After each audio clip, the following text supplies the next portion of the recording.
You're listening to Pod Catalyst, the official podcast of IABC, where communicators from around the world tell their stories. Let's get started with today's episode. Hi, everyone. Thanks for tuning in. Today's episode is a replay from earlier in the year, featuring guest host Matt Tidwell and our guests, Doctors Pamela Bourland-Davis and Elizabeth Toth. They'll dig into a report from the Commission on Public Relations Education, or CPRE, giving an in-depth look at how educators and comms pros alike can help set up the next generation for success. So if you're in the throes of performance review season with your team, or simply interested in learning how to connect with some of those more junior staff members at your organization, or just curious about where students are when they enter this field, this is a great episode to listen to. So with that, let's get started.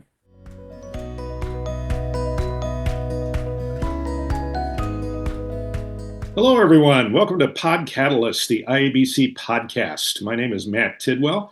I'm a former marketing communications director. Now I work in higher education, running master's degree programs for working professional students. I'm going to be your guest host for today's episode. And I think communications, when it is done well, absolutely creates engagement. Hi, my name is Elizabeth Toth. I am the co-editor of the Commission on Public Relations Education 2023 report on undergraduate education, which we've called Navigating Change. I'm also professor emerita at the University of Maryland, and I think communication creates meaning, which I hope leads to relationships. And my name is Pam Bourland-Davis. I'm a professor at Georgia Southern University and was co-editor with Elizabeth on the report. I think communication creates connection.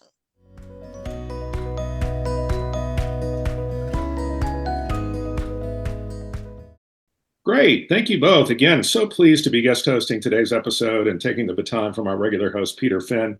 I'm also a member of IABC's International Executive Board of Directors. And today I'm particularly excited because our topic is one near and dear to my heart, and that's educating our next generation of marketing communicators. So glad that we've got Dr. Elizabeth Toth and Dr. Pam Bourland-Davis with us. Both are leaders of an organization that IABC is deeply involved with, the Commission on Public Relations Education. So Elizabeth and Pam, welcome to you both. So excited to be able to talk about not only CPRE, but also some of the groundbreaking research that you all have conducted recently. That's really the main course today, if you will. But I know the Commission on Public Relations, or CPRE, the acronym, has been around since 1973 and serves as a trusted global voice on public relations education. Elizabeth, can you tell us a little bit more about the Commission and its members and just kind of what its mission is broadly?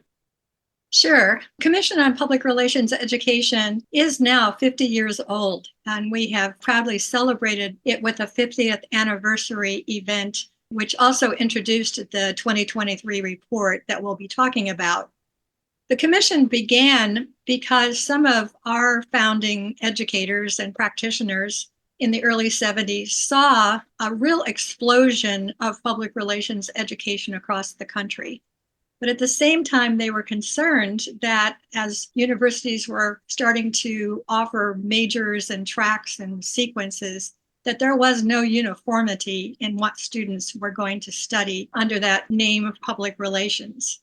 So they set about with a small group of practitioners and educators to draft a first report of standards for what undergraduate public relations education should look like. And over the 50-year history of the Commission, this mission has really developed through a series of reports. Early on, it would be volunteer educators and practitioners who would come together every 5 to 7 years and say, okay, it's time for us to really rethink an undergraduate degree in public relations and what should the curriculum and the content of the courses look like. But in 2006, practitioners and educators began to think that the Commission needed more structure. And they began to talk about officers and formal invitations to the many professional and academic public relations associations who had voluntarily given up their time and talent over the years in this kind of 5 to 7 year cycle. With that formal structure, then, organizations were formally invited to send representatives to these commission actions or activities. And so today we actually have 24 professional and academic associations who make up the commission. A couple of key dates that I wanted to share with you. As the commission started to develop after 2006, it began to really start to envision the idea of a year-round effort, not this loose confederation of associations that would come together occasionally, but really a year-round structured set of activities in the name of setting standards and recommendations for public relations education. This was actually the dream of Betsy Ann Plank, who really imagined it to be a very formal organization.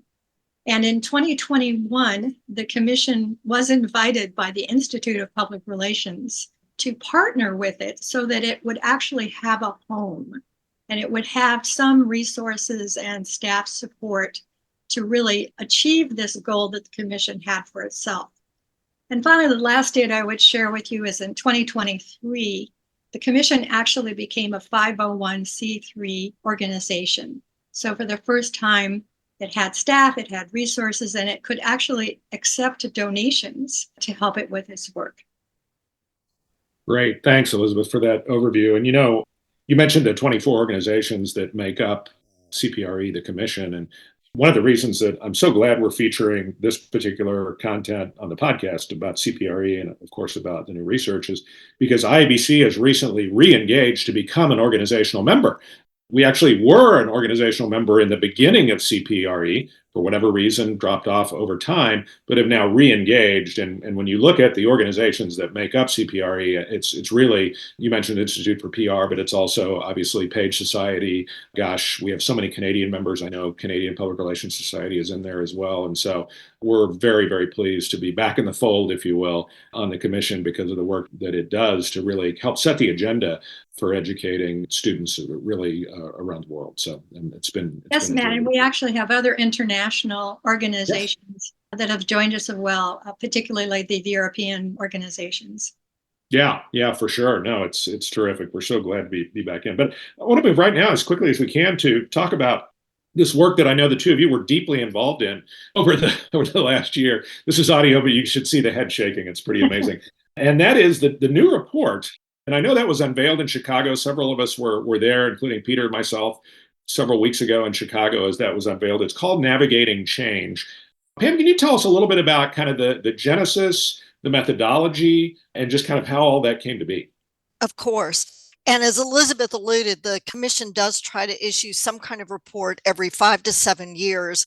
And with the last report being 2017, given the pandemic response, world events, the war in Ukraine, all of those different things, it was just clearly time to look at things again, especially since practitioners and educators were possibly working much differently than they were 6 or 7 years ago.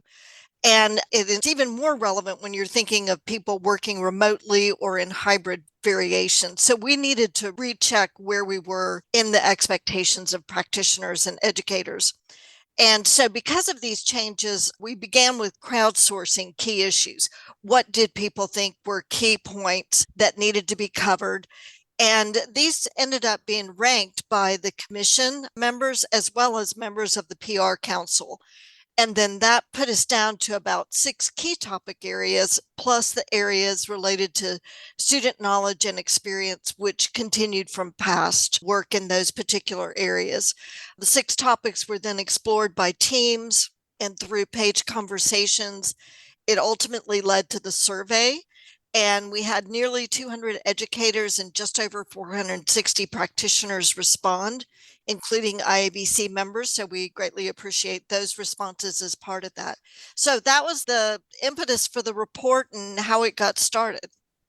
Yeah, that's great. Yeah, absolutely. I know. I remember responding to the questionnaire myself, as I'm sure a lot of our other members did. But so really a nice mix of both. And I know this is always kind of CPRE's goal, but a mix of not just the academic voices in the room, but also very much the industry voices in the room, because those are the people hiring our students, right? So yeah, that's excellent. Elizabeth, can you walk us through some of the key themes of this report? And I know there were a few of those, and anything that, as you and Pam and other organizers went through it, that came as a surprise or was a particular aha moment or anything like that? Every report, of course, has its own personality because of the time that it's organized and created. And this report is no different. Because we did crowdsourcing, we asked both practitioners and educators to tell us what topics should be covered in the report. What were their priority topics that they wanted us to consider in depth? And the result was 6 topics, 6 topic areas that our participants thought were critical to thinking about undergraduate education. The first one was the future of the workplace. As Pam mentioned, because of the pandemic, world affairs and events, the economy, the public relations workplace was certainly looking a lot different. And our participants wanted us to give deep consideration to how to prepare students for this new workplace. The second was critical thinking, something that always shows up in surveys, but is not well taught. It's pretty difficult to teach, actually. And so one of our teams really took it under consideration to develop the ideas of critical thinking and how it could actually be taught in the classroom. The third was data insights and strategy. No surprise, especially with the growth of artificial intelligence, the importance of data analysis. The next was ethics, always again at the top of the list. The next was diversity, equity, and inclusion. And the final 6th one was public relations as a driver of social change. Pam and I took executive decision to add a 7th topic area, which was the state of the curriculum, to get a trend analysis, as we have throughout all of the reports, to look at what practitioners and educators desire for students to learn and whether they think students, in fact, are delivering on the knowledge, skills, and abilities that practitioners want students to have. Just 2 major themes, getting back to your question, Matt, 2 major themes that we were surprised about, which in some ways were through lines throughout all of these chapters. One was ethics. Ethics was addressed in every single chapter of these 6 topic areas that were discussed in depth. And the second one was critical thinking.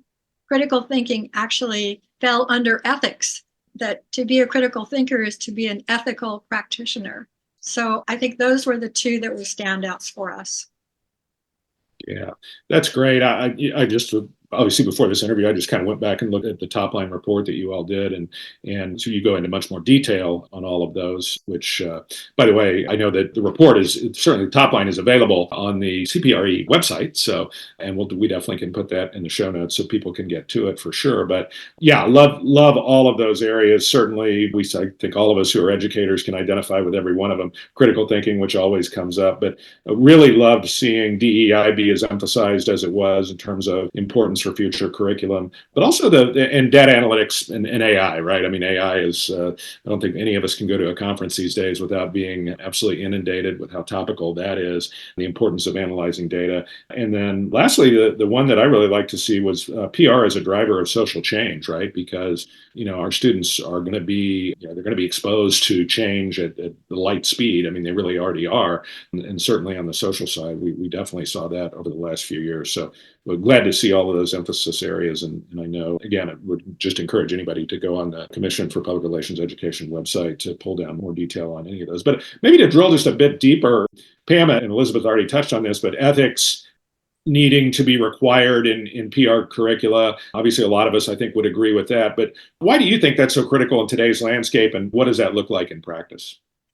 There are a number of reasons, but let me start with dropping a new report that's going to come out this next month in the Journal of Public Relations Education. We're actually going to take a deeper dive into some of the data that's available. And just as an example of some of the information that we were able to drill down deeper than we were able to in the report is that the international group responding were more likely to require an ethics course, and it was more likely to be public relations specific. And so that's one of the ideas that we had coming there. And because there are so few public relations ethics courses specifically, lots of people take communications ethics, media ethics, law and ethics, but having that specific ethics course shows that there's great room for growth.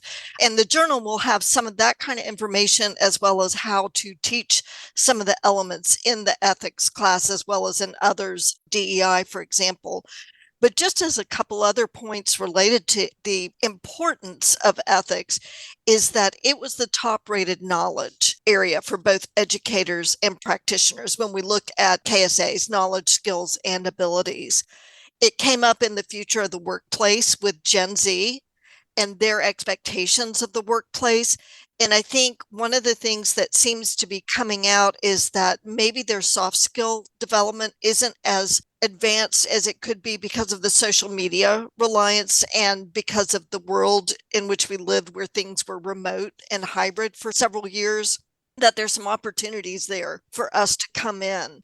In terms of the ethics chapter, there were some important issues there, of course, but also we noted that harassment and discrimination were more likely to be reported by younger practitioners, which goes along with that DEI and a need for greater mentoring, right, to help students get to a point where they understand the difference between office politics or harassment or other issues that may come into play and how to manage that in a remote or hybrid kind of environment. Critical strategic thinking considered ethics and ethical decision making. The data insight strategy, as you mentioned, considering data and how it's presented and being very straightforward and genuine, authentic with it, but also the implications for AI.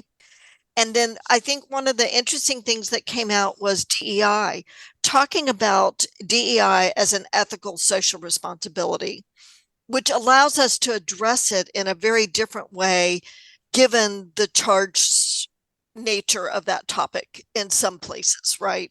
So looking at it as a social responsibility helps us address those kinds of issues. And so those were some of the different things that we highlighted in terms of ethics and why it would be so important and some of the key findings.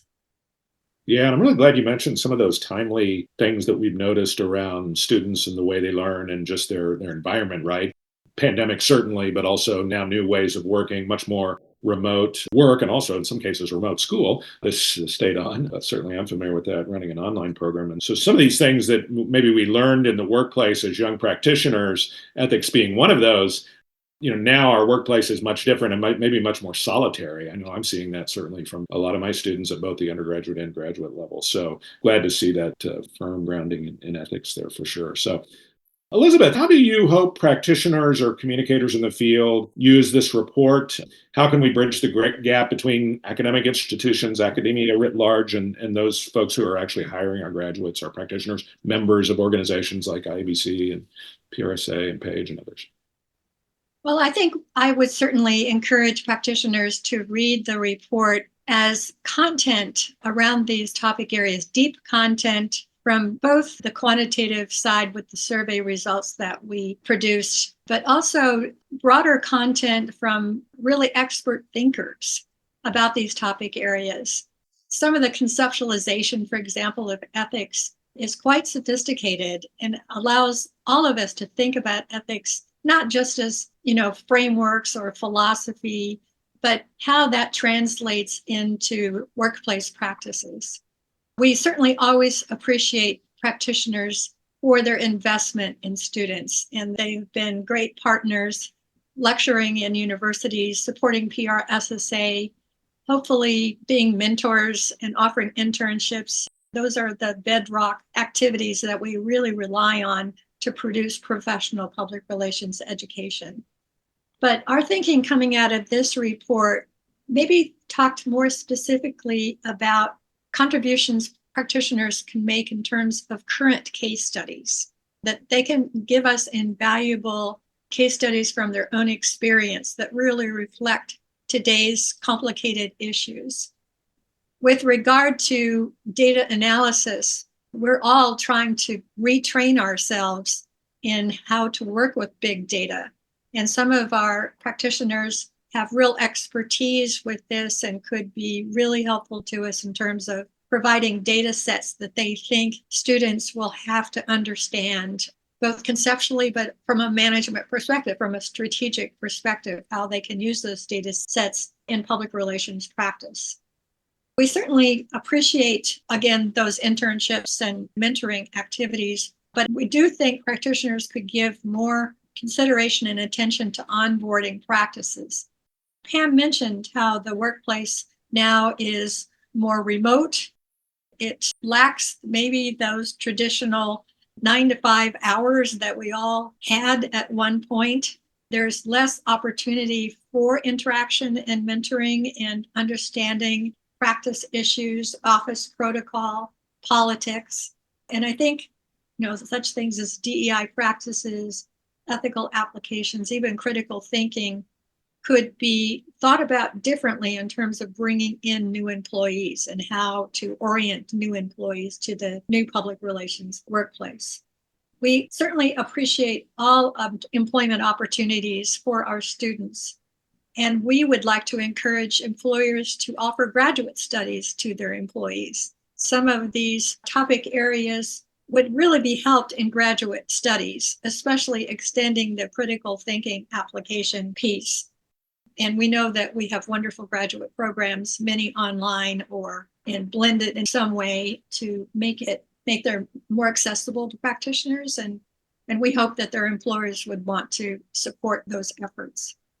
Finally, it is dialogue. It is always so important for the Commission to have dialogue between practitioners and educators. The Commission tries to create a forum, more formal forum for that exchange to take place, but we welcome any suggestions from people on how we can benefit from the expertise of educators and practitioners as we try to make the best standards for undergraduate public relations education. Excellent. Thank you. I'll tell you what, this conversation has just been, I think, so helpful. I can't think of a topic more important to practitioners, particularly in this employment market that we have now, when we start thinking about, what are the people that we're employing are being exposed to in academia and what we should be teaching as a profession. I just think it's hugely important. And so thank you all for the work that you've done, both in the Commission broadly over the years, but certainly more recently with navigating change. And by the way, I know we'll put this in the show notes as well if possible, but the website for the Commission is www.commission, normal spelling, PRED, commissionpred.org. And if you go there, you'll see right on the rotator the Navigating Change report summary right on the homepage. You can click on that and learn much, much more. So Dr. Toth, Dr. Bourland-Davis, thank you so much for being with us today. And I know Peter would want me to conclude with a question he always asks of our guest. And so I'll do that for the two of you. Pam, maybe I'll start with you. What gets you up in the morning with all the various work that you're doing? What energizes you there? First, no matter what, it's coffee and a little bit of sunshine, but then it's the thinking and creating. I'm really excited about the next PR ethics course I'll teach based on the work here. But first comes study abroad in Montepulciano, Italy. Okay. Yeah. I know I once got asked this question on something, and my wife and I had just recently bought a new puppy, and it was like, I can tell you what gets me up in the morning. It's the yelp, yelp, yelp. But anyway, that was a much better answer than I had. Thank you, Pam. Elizabeth, how about you? What gets you up in the morning these days? Well, I have to agree with Pam. It's coffee first and always. But after that, I have to say that even in retirement, it is still public relations education. It is still writing and consulting to try to advance public relations, both with research, but also with my opportunities to provide expertise on what public relations education should look like. Excellent. Well, thank you both again very much. And thank you all for joining us. And we will see you down the IABC road. Thank you. Thank you.